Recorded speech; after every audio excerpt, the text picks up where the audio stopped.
এক ছিল গরিব ছোট্ট এক মেয়ে, নাম তার রানু। রানু সারাদিন খালি পায়ে হেঁটে স্কুলে যেত। একদিন হঠাৎ আকাশ থেকে পড়ে গেল এক জোড়া জুতো। কিন্তু এই জুতো ছিল একেবারে 7 রঙের, ঠিক যেন রংধনু, রামধনু। এই জুতো পরার পর রানুর জীবনে ঘটতে লাগলো আজব সব কাণ্ড। সে হাওয়ার মতো দৌড়াতে পারত, পাখির মতো উড়তে পারত, এমনকি এক ঝটকায় পৌঁছে যেত স্বপ্নের রাজ্যে। কিন্তু এই জাদুর জুতোর ছিল একটা শর্ত, শুধু সৎ আর দয়ালু মানুষই এই জুতো ব্যবহার করতে পারবে। একদিন এক লোভী রাজকন্যা রানুর জুতো চুরি করে ফেলে, কিন্তু জুতো তার পায়ে ফিট হয় না আর কোনো জাদুও কাজ করে না। শেষ পর্যন্ত রানুর সততা ও ভালোবাসা জয় পায়। আর একদিন এক লোভী রাজকন্যা রানুর জুতো চুরি করে ফেলে, কিন্তু জুতো তার পায়ে ফিট হয় না আর কোনো জাদুও কাজ করে না।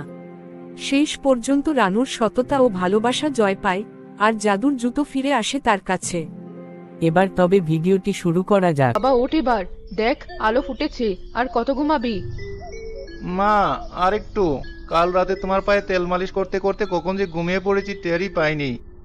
সে আমি জানি, তুই আমার জন্য দিনরাত খাটছিস, কিন্তু এখন না উঠলে যে বেলা হয়ে যাবে। জঙ্গলে যাবি না? ঘরে যে চাল নেই। চাল নেই? তুমি আমাকে কাল রাতে বলনি কেন মা?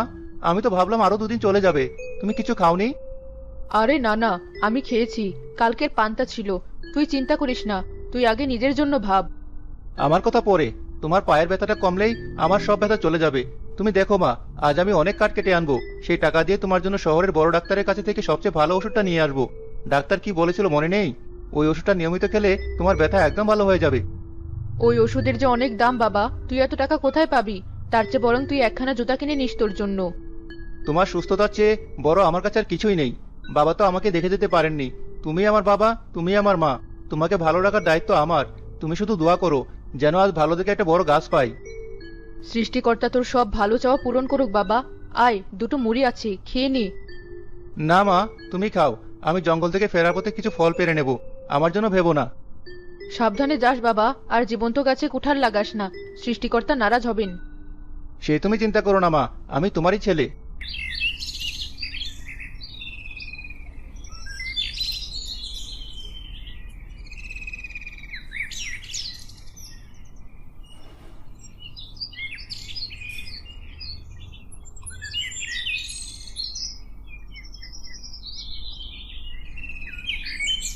আশেপাশে কি কোনো মরা শুকনো ডালপালা কিছুই নেই?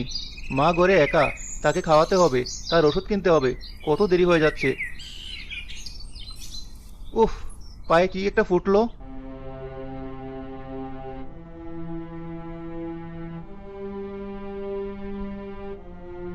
ধ্যাত, সেই কাটা। এই কাটার জ্বালায় আর পারি না। যদি আমার একজোড়া ভালো জুতো থাকতো, তাহলে হয়তো পায়ে এত ব্যথা হতো না। সোহান আনমনে জঙ্গলের এমন গভীরে চলে আসলো, যেখানে আগে কখনো সে আসেনি। জায়গাটা ছিল অদ্ভুত শান্ত আর সুন্দর। হঠাৎ তার চোখ পড়ল একটা ঝোপের আড়ালে। কি যেন সোনার মতো চিকচিক করছিল সেখানে। ওটা কি? কোনো শিকারী ফেলে যাওয়া কিছু নাকি?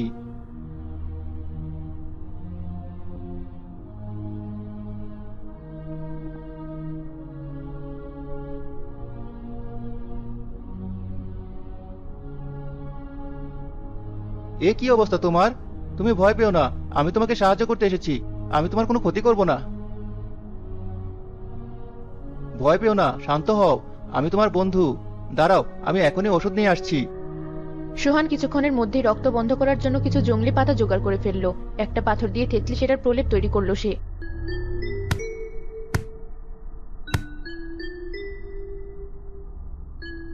একটু ধৈর্য ধরো, একটু জ্বালা করতে পারে, কিন্তু দেখবে কিছুক্ষণের মধ্যেই তোমার রক্ত পড়া বন্ধ হয়ে যাবে।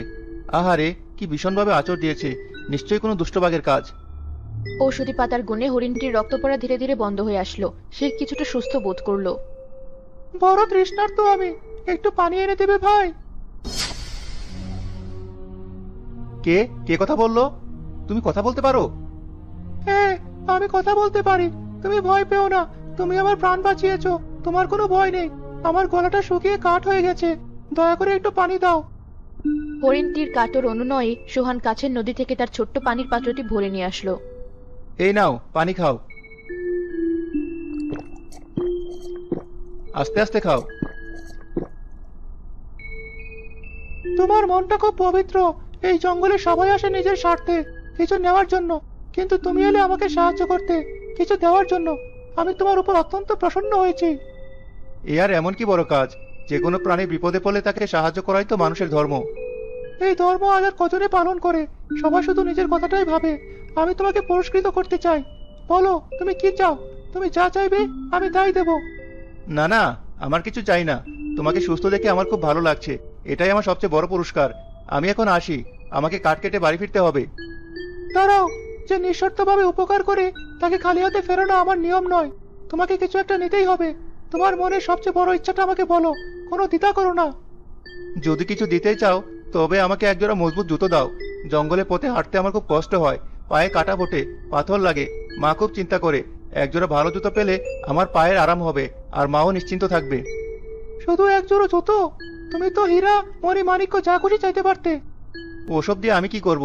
আমার তো শুধু মায়ের হাসি ফোটানো আর দুবেলা খাবারের যোগান দেওয়া ছাড়া আর কোনো স্বপ্ন নেই। জুতো জোড়া পেলে আমি অনেক খুশি হব। বেশ, তোমার ইচ্ছাই পূরণ হবে। হরিণটি তার সোনার শিং বাতাসে নাড়ালো, সাথে সাথে সোহানের সামনে শূন্য থেকে আবির্ভূত হলো একজোড়া অপূর্ব জুতো। জুতো জোড়ার দিকে তাকিয়ে সোহানের চোখ ধাঁধিয়ে গেল। জুতোয় ছিল রংধনুর 7টি রং, বেগুনি, নীল,